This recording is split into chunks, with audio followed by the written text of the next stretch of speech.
Olá, seja bem-vindo a mais um episódio de Você Pode Mais com a doutora Ingrid. Eu sou a doutora Ingrid e hoje estamos aqui em Orlando entrevistando um casal muito interessante. Acho que vocês vão gostar muito dessa entrevista. Está comigo o Dr. Matthews Hurdy. Eu vou falar o nome dele em inglês, depois a gente vai conhecer ele um pouquinho mais. E a esposa dele, Jeane Hurdy. Seja bem-vindo, Matheus, vamos chamar de Matheus, né? E você é Jeane, correto? Sim. Sejam bem-vindos aqui ao meu podcast, Você Pode Mais. Matheus, conta um pouquinho, a sua história é um pouco diferente dos convidados nossos, porque os nossos convidados são imigrantes que chegam aqui, querem migrar para os Estados Unidos, querem vir morar aqui, trabalhar, trazer a família e viver a experiência dos Estados Unidos. Mas o seu caso é um pouquinho diferente. Conta, como é que você chegou aqui? A gente meio, às vezes, brinca que eu fiz o caminho contrário, né? Eu nasci aqui, meu pai estudava aqui, fazia mestrado, doutorado na Universidade da Flórida e, por coincidência, assim, ficou bastante tempo aqui, ficou quase 10 anos e trouxe minha mãe junto e aí eu acabei nascendo aqui. Só que a minha ida ao contrário foi exatamente que acabou por encargo do destino. Meu pai precisou voltar por causa da empresa familiar. E aí eu fui levado junto e bebezinho. Então, a gente brinca que eu sou mais brasileiro do que americano. Eu sou tão brasileiro que, apesar de ser chamado de Matthews, a minha mãe me chama de Matheus. Então, e sempre foi Matheus. Porque eu praticamente vivi minha vida toda no Brasil. E agora a gente está voltando para cá para também, de certa forma, emigrar e abrir novos horizontes, novas tentativas, novas aventuras. E me fala um pouquinho sobre você. Você é médico, cirurgião plástico. E me fala um pouquinho da sua carreira, da sua clínica, do seu trabalho no Brasil. Você foi aluno do Dr. Pitangui.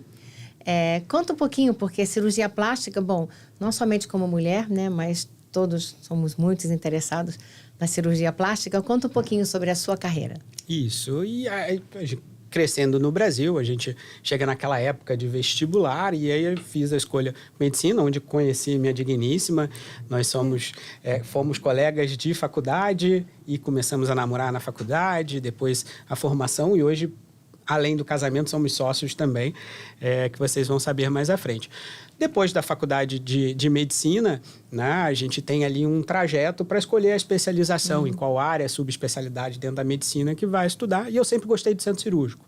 Era, às vezes, o consultório para mim, os ambulatórios, etc., não era uma coisa que me agradava tanto quanto a emoção ali, às vezes, o desafio de você estar sempre um pouquinho diferente, alguma coisa que acontece durante um procedimento que traz esse gosto para a medicina.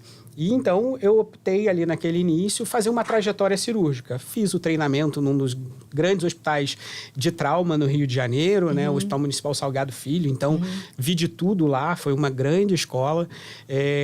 Mas eu via também que o médico, e a minha ideia naquele momento era ainda estar no Brasil, né, e eu via que os staffs, né, os médicos mais antigos que estavam ali com a gente, eles ainda ficavam dentro dos hospitais, precisando dar plantão, precisando ainda ter uma vida muito sacrificante, porque a medicina ela é muito boa da parte do retorno, do relacionamento com o paciente, o que você consegue fazer para ajudar o outro, mas ela também te sacrifica muito, Sim. principalmente dentro de uma emergência, onde você tem, no Rio de Janeiro, eu vi baleado de fuzil, vi atropelado de trem, uma gama estressante muito grande que às vezes para o resto da vida é um pouco cansativo.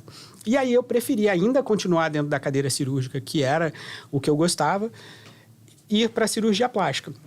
E aí fiz o serviço do Dr. Farid Hakmi, que foi assistente durante muito tempo do professor Pitangui e que foi presidente por 3 vezes da Sociedade Brasileira de Cirurgia Plástica. E ali eu encontrei o meu caminho dentro da medicina e aí trilhei, isso já tem um pouco Quantos mais... anos?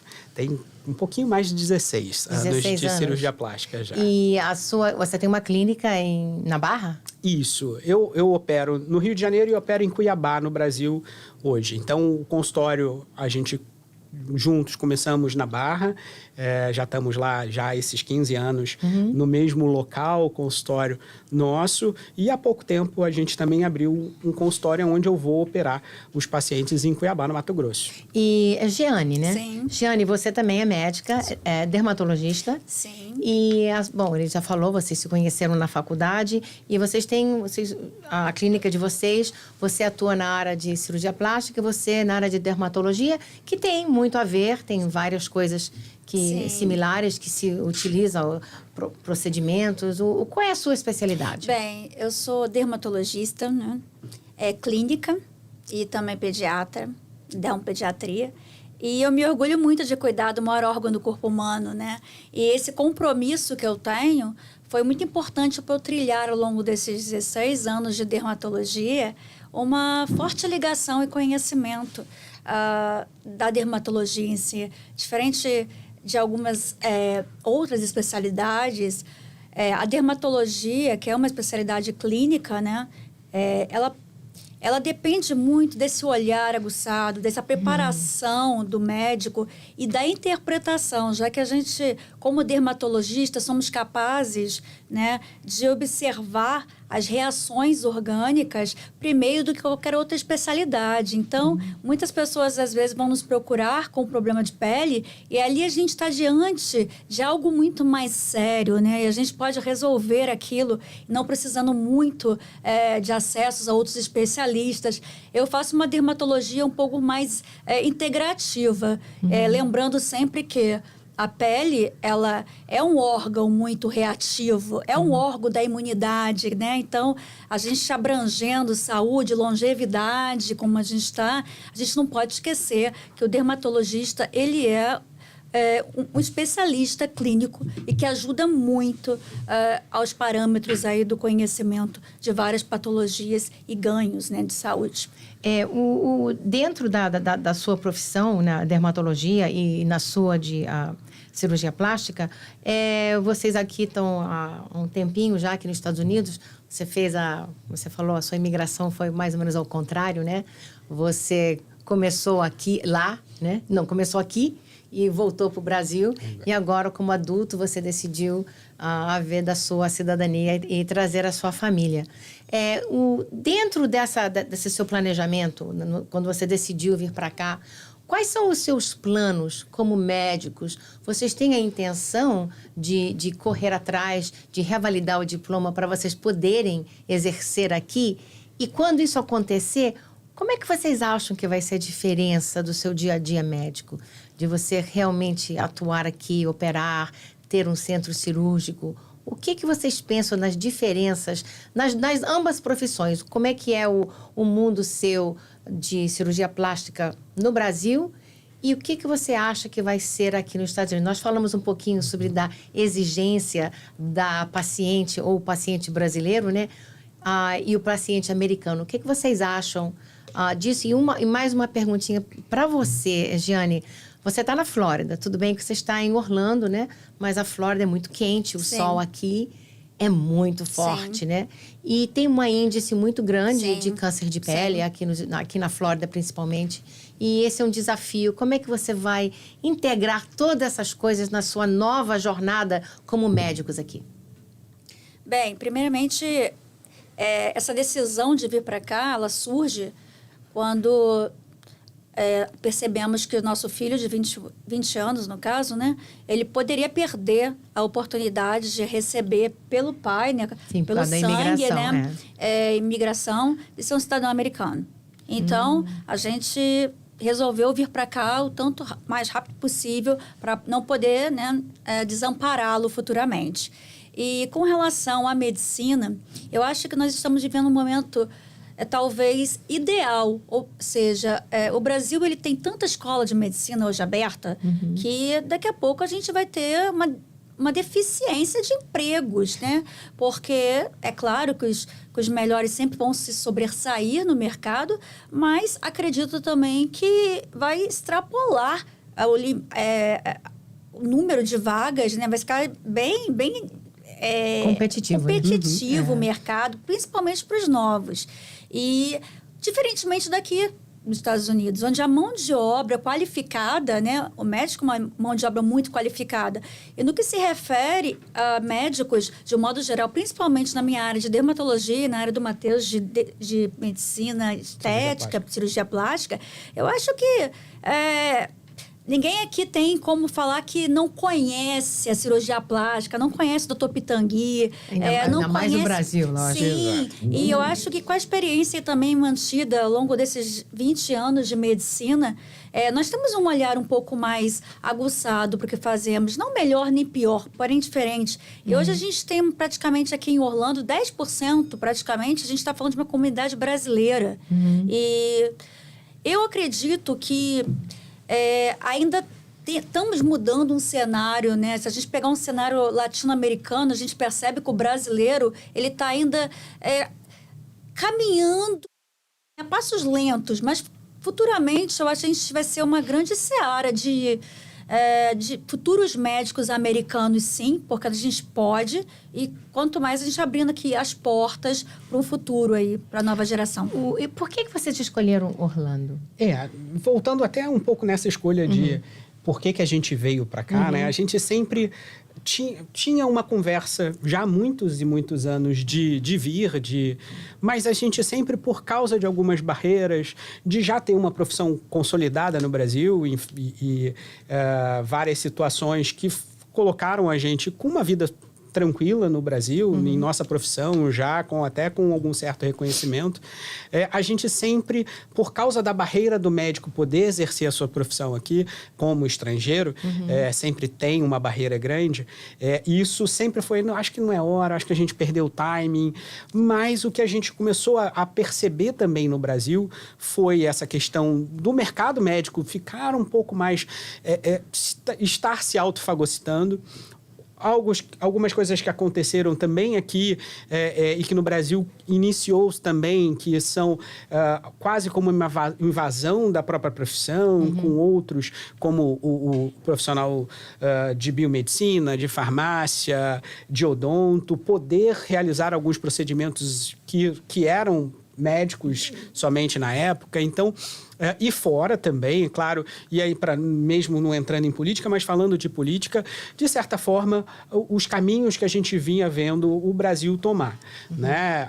Principalmente no Rio de Janeiro, a gente tem aí, e aí sem ser partidário, a gente tem vários governos onde praticamente todos os governadores foram presos, a gente vinha vendo a população do Rio de Janeiro se empobrecendo bastante, a violência chegando cada vez mais em áreas onde a gente não via violência, né? E a gente acabar normalizando muito isso. E a gente sempre questionava se era o lugar que a gente estava querendo ainda criar nossos filhos e os filhos sendo criados numa bolha de não poder ter que ir para a escola sozinho, sair sempre do acompanhado. condomínio fechado, carro blindado, Sim. o que não se vê muito aqui. Exato. E aí a gente acabou... Então, agora a gente tem isso. Se a gente for perder e a gente já vem com um pouco dessas... Vamos tentar? Acho que a gente tem capacidade ainda de manter. E aí, como eu ainda continuo trabalhando no Brasil, continuo indo operar, a gente consegue ainda manter uma certa logística e vamos ver o que acontece. Então, se a gente dizer que preparou para vir para cá, etc., não. A gente veio porque a gente... veio não para apostar, porque a gente consegue manter, então, ainda uma certa estabilidade, mas a gente veio para ver de perto como é que a gente poderia alcançar a vida, né? O famoso sonho americano. O seu caso é bem inédito, porque uma das palavras mais importantes no meu mundo de advogada de imigração é o planejamento. Só que para você... O planejamento já foi feito pelos seus pais, né? Eles já te deram o primeiro passo, né? Que nós sempre brincamos. Acabamos de fazer um vídeo aqui ainda agora. Gravamos eu e a Cecília. Uma coisa bem, assim, descontraída. Que nós achamos um desenhozinho, né? Que é aquele Kermit the Frog, da Sesame Street. O que ele estava escrito? Ele fala... Eu já tenho a passagem, já estou saindo do Brasil, já fiz as malas, já comprei a passagem, só falta agora casa, trabalho e aonde ficar, e ainda falta o visto, né? Então, você teve o contrário, você já estava nas suas mãos, era só você esperar o momento certo para você executar essa mudança que para você, obviamente, eu sei que nós falamos um pouquinho antes, é mais fácil, mas pode ser complicado. Pode ser complicado, porque uma das coisas que eu sempre falo, imigração fácil e rápido na mesma frase não se usa. Não é fácil e não é rápido. Eu acho que é muito importante, acho que a base do planejamento também foi o seguinte... ter as economias para vir para cá. É muito sério falar sobre isso. Pensar num advogado de imigração, né? A gente não está falando de algo que seja ilícito, não pensado. Claro que a gente planejou a base de tudo isso, não seria possível isso, né? Ficar ilegal no país, nem de longe. Sem pensar. Enfim, e com relação à Flórida, particularmente, eu vim por causa do clima. Eu já tinha morado no Canadá e, com todo respeito... Você não gosta do frio? Odeio frio Eu e não adoro tem dinheiro que me faça... Eu sou ao contrário. Eu sou carioca, mas eu adoro frio. Adoro frio, porque mais coisa assim, mais de beleza. Porque no calor... Não adianta, você pode estar sem roupa, mas o calor vai ser igual. Agora, já no frio, dá para se arrumar mais, uma roupa mais bonita, um casaco, um cachecol. Eu adoro frio. Até o momento que você sai que tem um pé de neve do lado de fora. Mas eu cresci na neve, eu cresci no Jersey. Eu não. Eu adoro a neve. Eu acho que é como aquela música, né? Cariocas não gostam nem de dias nublados. Então, para mim, o sol, ele me retroalimenta, sabe? De poder, de dopamina, aquela energia ali positiva. E com relação à medicina, chegamos aqui e tivemos já de cara, né, um bom presságio. As novas leis do Tennessee, né, que favorecem, e Alabama, E agora temos a notícia da Flórida. Semana passada, a Flórida, nosso governador, né? Melhor governador do país, na minha opinião. Melhor do país. Abriu também, né, essa oportunidade para médicos estrangeiros, claro, que tenham... residência, né? Não pode ser qualquer médico, ele tem que ser formado, ter 5 anos de residência, né? E passar pelos steps, né? O USMLE Mas, enfim, é uma grande oportunidade, principalmente para aquele médico que está cheio de red flag, porque eu sou velho, porque eu acho que eu não vou conseguir fazer a residência de novo. Enfim, ele abre uma oportunidade, até porque nós sabemos aqui o quão deficitário a falta de médico, nenhuma médico de qualidade, de qualificação, já que é tão caro se qualificar, né, um indivíduo. Então, eu acho que isso vai ser um marco muito importante, positivamente, mais uma vez falando. E eu estou muito grata e feliz, porque estou aqui, né, a gente está estudando para os STEPs, e reforço que é uma oportunidade única. Eu falaria para a nova geração, para fazer e começar a procurar isso já mais na frente, né? O que acontece é que o USMLE os STEPs acabam sendo uma etapa muito complicada. Para quem não sabe, os STEPs que é para poder validar o diploma médico aqui nos Estados Unidos.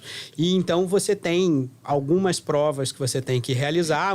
Primeiro STEP são de conhecimentos básicos, apesar de ser chamado de conhecimentos básicos, a gente fazendo os estudos e fazendo simulações de prova, são conhecimentos não tão básicos. A gente brinca que são conhecimentos de rodapé de livro.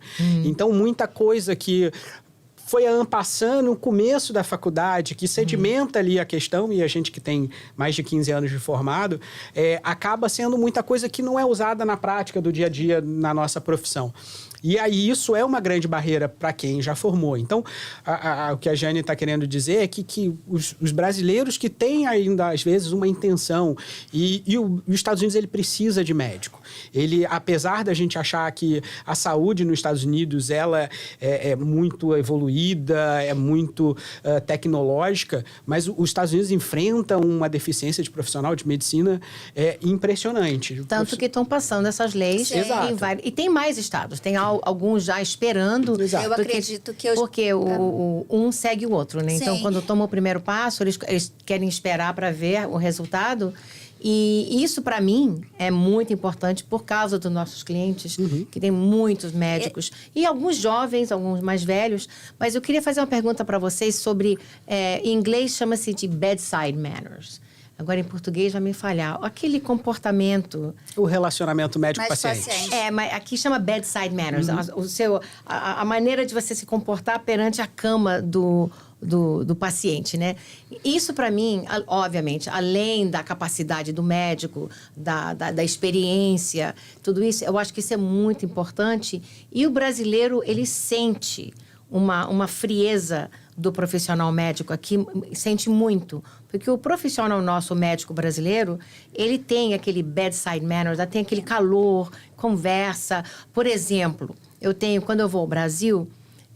e eu vou bastante, eu tenho a minha família, minhas primas, elas têm o celular do médico gravado. Eu tenho, porque a minha médica, além de ser minha amiga, é brasileira, mas os outros médicos, por exemplo, minha dermatologista, eu não tenho o celular dela, não tenho do meu gastro, o meu marido não tem do cardiologista, mas no Brasil é assim, oi, Giane, ai, me apareceu uma pintinha aqui. Não, isso aqui não é muito difícil. Então, aquele relacionamento, como é que vocês vão lidar com isso aqui? É muito importante dizer que existe uma diferença da formação de um médico na medicina latino-americana, né? E para a medicina americana, canadense, enfim.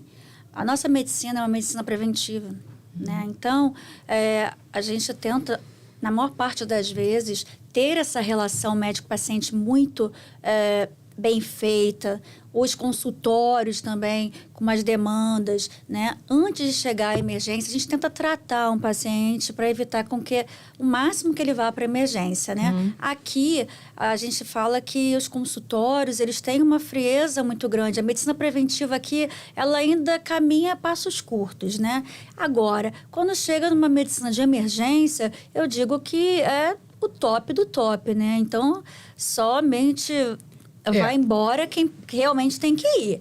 Mas eu acredito que cada vez mais nós vamos caminhar para uma medicina mais humanizada. Eu acho que o americano também, ao ver os passos, né, desse amor envolvido, desse cuidado, desse carinho. Quem não gosta? Quem não gosta? O americano que tem um contato com o brasileiro ou latino, seja ele um americano que case com a brasileira, meu marido é americano, ou o americano que tem um médico brasileiro, como a minha médica, tem uma clientela americana imensa, eu vejo as minhas amigas, poxa, cadê aquela médica que você conhece? Can you give me her name? She's amazing, she actually talks to me, ela fala comigo, ela fica meia hora conversando, não é, 2 minutos de próximo, não é assim. Então, eles gostam. Sim. Eles, como tudo nosso, a cultura, a nossa música, a nossa comida, o calor humano. Exato. O americano, ele se adapta àquilo que é bom. E nós temos muito bom para dar.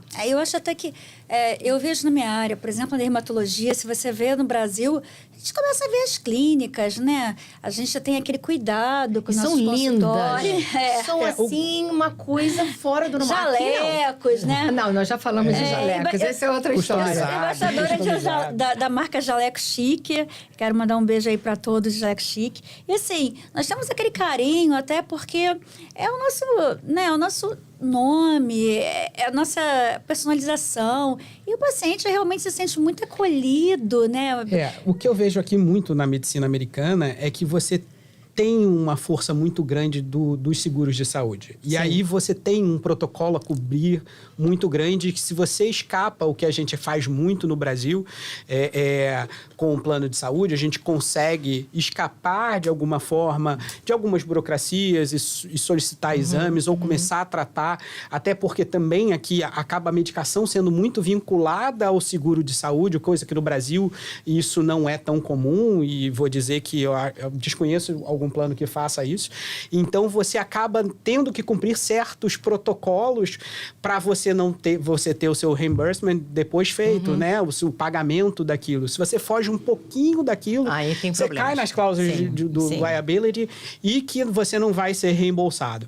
Então, esse talvez seja uma grande barreira de você conseguir, dentro da prática da medicina do dia a dia, essas questões. Diferentemente, talvez, de uma parte da nossa profissão, como na dermato da parte estética, a cirurgia plástica das cirurgias estéticas, você acaba conseguindo trazer esse acolhimento um pouco melhor, porque teoricamente, você está um pouco mais afastado desses procedimentos que o plano de saúde não cobre e que você ali no seu consultório ou no seu office, você faz as suas regras.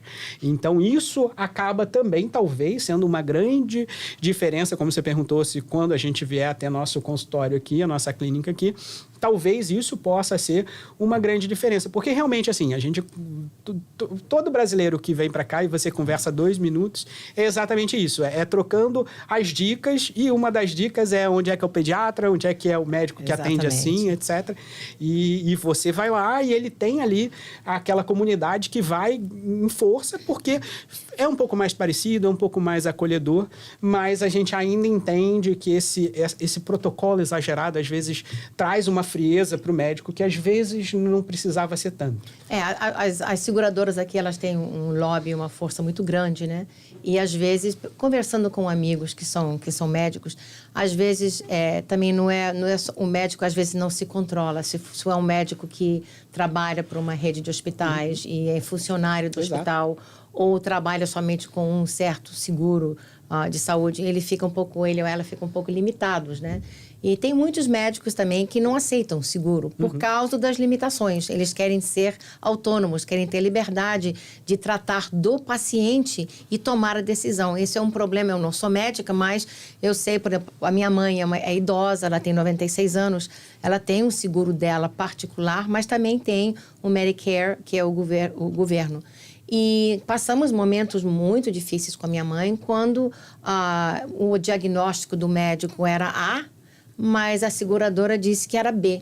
E aquela briga telefônica entre eu e a seguradora, falou, mas peraí, vocês não colocaram a mão na minha mãe, vocês não examinaram a minha mãe. Você está numa mesa em frente do computador, você não é médico, você é um analista de riscos, analisando quanto tempo de vida ela tem e qual tratamento seria mais benéfico para a seguradora.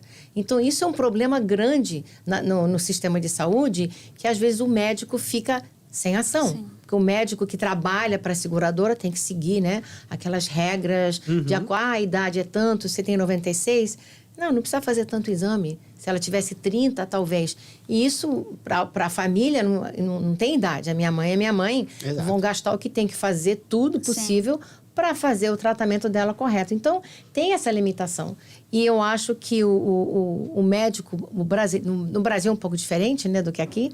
E o brasileiro sente isso quando vem para cá. Claro. Agora, deixa eu perguntar uma outra coisa para você.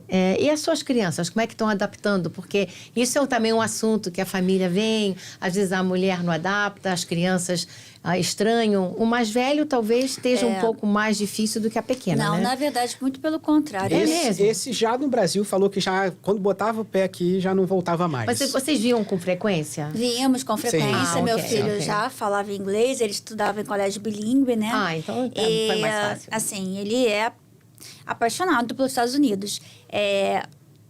Meu filho mais velho, ele é um autista. E aqui também, a gente pode falar com o autismo, ele é muito mais evoluído, Sim, né? bastante. Do que tratamento, preconceito, aceitação. Eu tenho um sobrinho que tem autismo. Hoje ele trabalha aqui. Ai, que legal. E assim, foi muito fácil. Agora, com a menina de 9 anos, mesmo ela estudando em colégio bilíngue, ela sentiu a diferença de perder as amiguinhas. Ela veio com 8 anos. Então, foram 6 meses muito difíceis. Falo para papai e mamãe aí, manter o coração, ter uma rede de apoio, não desistir. Mas olha, depois a gente está 9 meses aqui, ela já está pensando em fazer a terceira língua. Ela estava falando para mim que ela fazia francês. Então... O inglês já tá ótimo. Já está ótimo. Já fala sem sotaque. Sem accent. Aí eu fico, nossa. E ela já estava falando, mamãe, quantas línguas... Eu falo, quantas línguas você quiser, minha filha. É então, assim... É sempre focar no futuro. E você imagina, um colégio desse no Brasil, ele custava muito caro, né? Ele custa muito caro. E aqui a gente tem um colégio muito bom no bairro que a gente está. Ele colégio a mais público. E assim, eu estou muito feliz, né, dentro do meu condomínio. E é muita vantagem, né? E ver que nossos filhos estão gostando, né? Evoluindo, isso me dá um prazer muito grande. E uma das coisas que você falou, que o seu pai estava aqui, né? Você nasceu aqui e foi para o Brasil. O que acontece muito são as pessoas que querem migrar, que são brasileiros, vêm para cá, né? E chegam aqui. E uma das coisas que às vezes não é a melhor ideia é tentar manter o esquema de vida do Brasil aqui sem se adaptar à vida americana. Quando você era criança, os seus pais mantiveram algo da vida americana deles no Brasil? Porque é o contrário, né? Eles levaram um pouco de Gainesville para o Rio? Não. A gente tinha uma vida muito tradicional brasileira mesmo, assim, com funcionária dentro de casa, a gente fazendo as atividades todas do dia a dia. Então, a gente foi criado e a gente também, no nosso próprio relacionamento, a gente também teve essa mesma coisa, porque é costume e algumas facilidades, até porque nós dois trabalhamos, a gente está fora o dia inteiro e a gente tem esses filhos com 11 anos de diferença de um para o outro, então também a gente acaba precisando de mais ajudas para poder fazer isso. E aí, sim,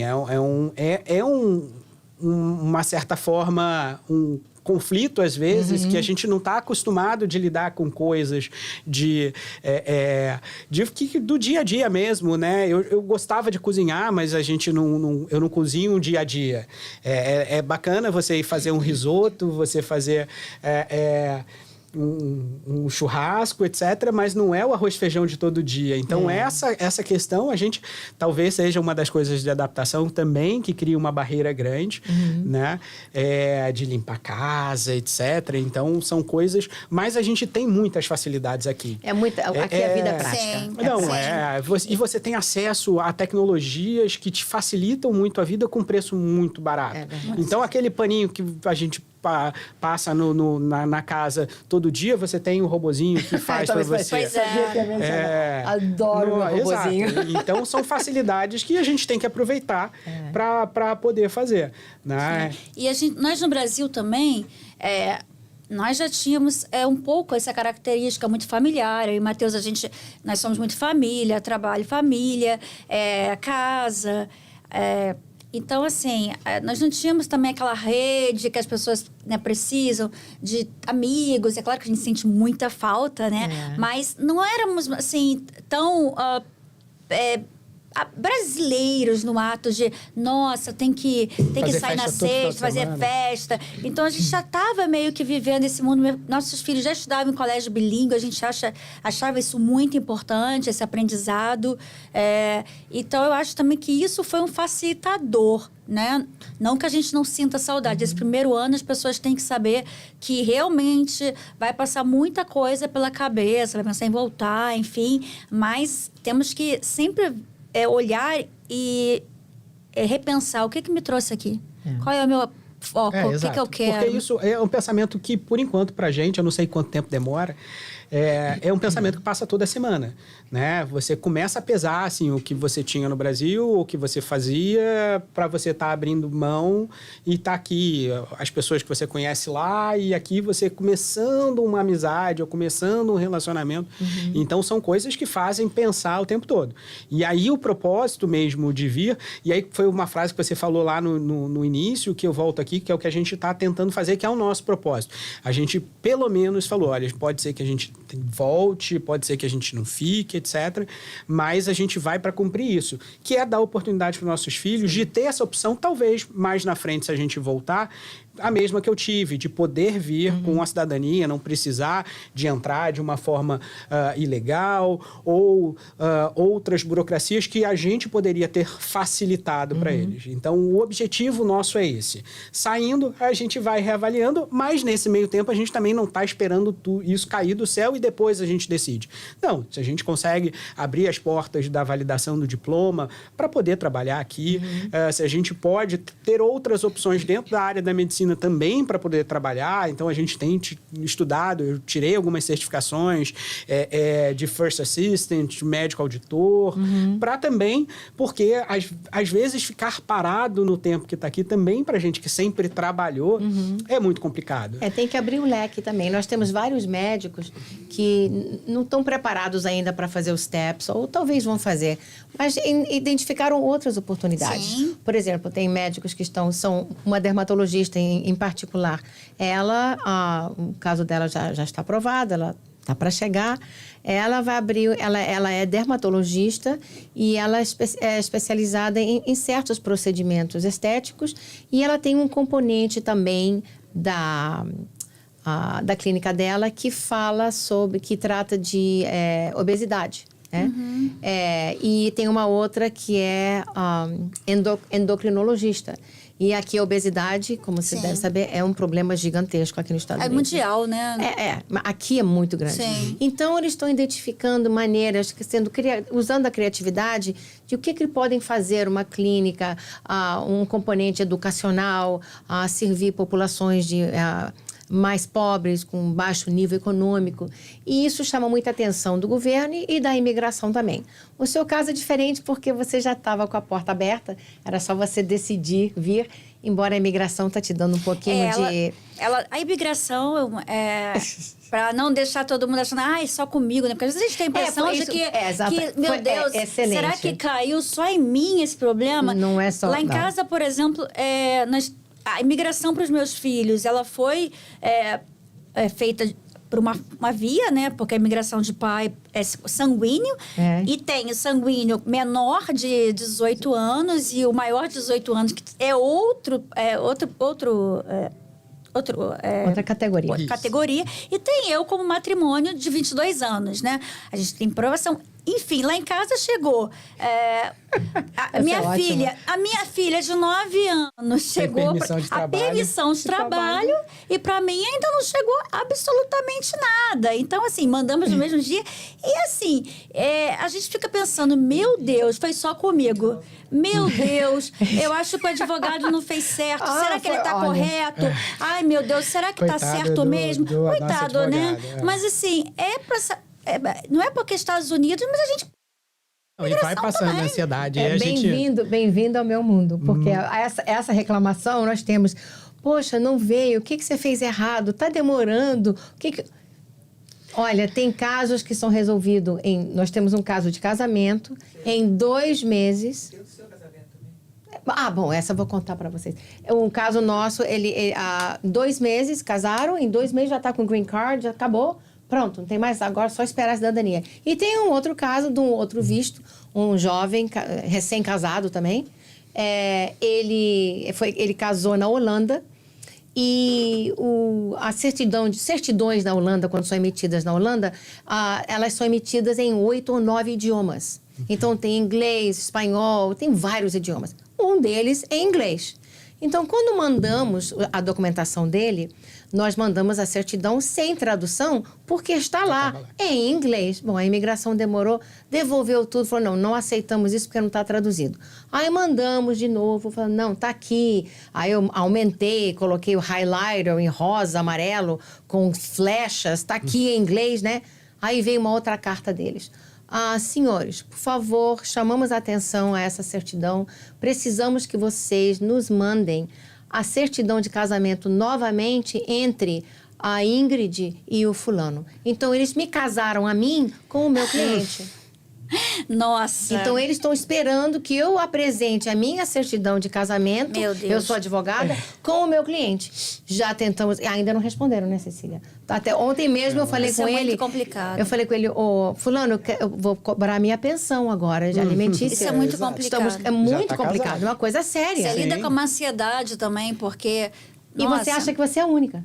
E você sempre acha mas o que a gente mais vê é relato na internet, né? E aí vem a gente fala para não seguir, mas a gente às vezes faz a mesma coisa de relatos de pessoas que, não, saiu, aí mostra a fotinha, aquela fotinha atrás com a bandeira dos Estados Unidos, a foto do Green Card, não, saiu rapidinho. 2 meses, rapidinho. E a gente aqui, nossa, mas o nosso deve tá com algum problema. Então, todo dia passa essa pergunta, né? Aconteceu alguma coisa. Né? Eu fico com pena, mas assim, a gente às vezes nos policia muito para não fazer isso, porque a gente sabe o quão chato é, né?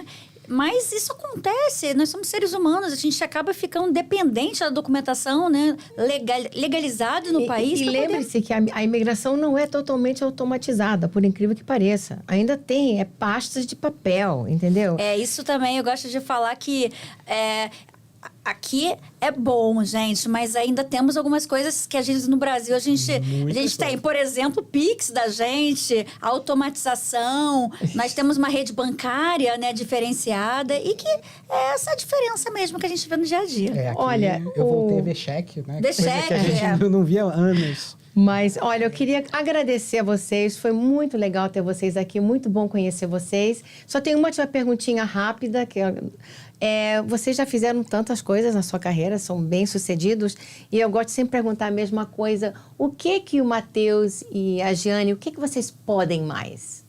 Bom, a gente pode agora, nosso projeto é ser médico aqui nos Estados Unidos. Eu acho que esse de preferência na Flórida, graças ao nosso grande governador. E eu acho que o governador da Flórida, ele por mais que a lei de Tennessee tenha sido assinada antes, ele conseguiu ainda melhorar alguns coisas. Claro, vai passar alguns critérios para facilitar ainda mais a ajuda aos estrangeiros, mais que estrangeiros. Olha, eu desejo a vocês todo sucesso. Espero ver breve a clínica Hurdy aqui na Flórida. Sim. E mais uma vez, muito obrigada pela participação. Obrigada a você, né, pela oportunidade de estar aqui. Obrigada, foi ótimo. Obrigada.